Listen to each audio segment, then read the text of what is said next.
Kids child studio प्रस्तुत करते हैं बच्चों पर आधारित कहानियाँ। स्कूल की बात है, मैडम बच्चों को पढ़ाई पढ़ा रही थी। वो पढ़ते पढ़ते बच्चे अच्छी तरह से बात नहीं सुन रहे हैं, तो मैडम को लगा कि बच्चे बोर हो रहे हैं। तो मैडम ने कहा, बच्चों तुम्हें एक बंदर और शेर की कहानी सुनाती थी हूँ। तो बच्चे खुश हो गए। वो बोले, सुनाओ मैडम, तू सुना वो ना कहानी। मैडम ने कहानी सुनाना चालू कर दिया। एक चोर आदमी की कहानी। एक चोर रहता है, वो राजा के दरबार में से एक सोने की घंटी चुरा के भाग रहा था। जंगल के रास्ते से घंटी लेकर भाग रहा था। भागते भागते रास्ते में उसको शेर दिखाई दिया। वो डर गया। शेर कुछ देर उसकी तरफ देखते रहा। वह चोर आदमी भी शेर की तरफ देखते रहा। देखते देखते शेर ने उस पर हमला कर लिया। वह चोर आदमी बेचारा शेर के हाथों मर गया। उसके हाथों में जो सोने का घंटा था वह नीचे ही पड़ा था। कुछ बंदर वहाँ पे खेल रहे थे। उन्होंने शेर की आवाज सुन के उधर जाने को देखा तो शेर आदमी को खा रहा था।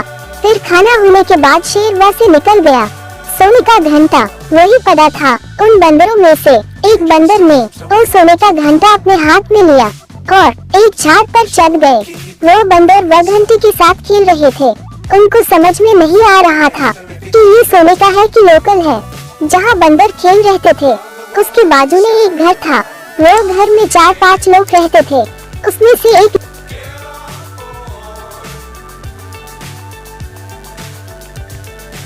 दूसरे दिन सवेरा हुआ। जैसे ही सवेरा हुआ वैसे ही वह लेडीज ने बंदरों को देखा।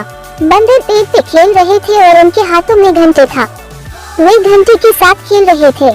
उसने गौर करके देखा कि ये सोने का है या ऐसे ही है। देखने के बाद उसे पता चला कि वह सोने का ही घंटा है।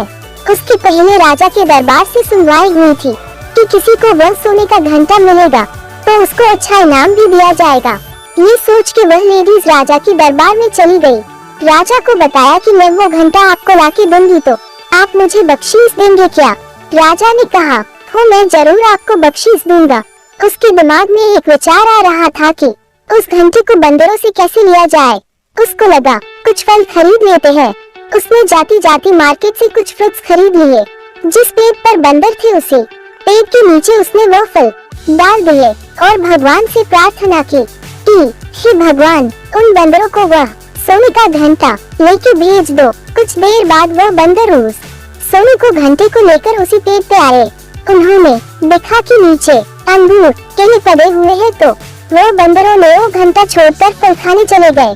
वह लेडीज चुपके उसी पेड़ के पास ही खड़ी थी। जैसे ही उन बंदरों ने उस घंटे को छोड़ा वैसे ही उस लेडीज ने वो घंटे को उठा लिया और अपने घर चली गई। दूसरे दिन सवेरे वो अपने परिवार के साथ राज दरबार में आई। राजा को उसने वो सोने का घंटा दिया। राजा बहुत खुश हो गया। उसने उस लेडीज और उसके परिवार को बहुत बहुत धन्यवाद बोला। फिर वह सब खुश थे। उसी समय लेडीज ने बोला, राजा साहब मेरा बख्शीश मुझे दीजिए।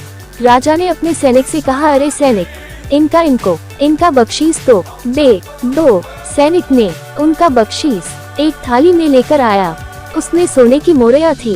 वह देख के लेडीज और उनके परिवार के लोग बहुत खुश हो गए और लेडीज बहुत खुश हो गई। सोने की थैली लेके राजा का धन्यवाद करके वह अपने घर चले गए। बच्चों, ये कहानी आपको कैसी लगी? मेरी कहानी अच्छी लगी तो लाइक, सब्सक्राइब और शेयर कीजिए।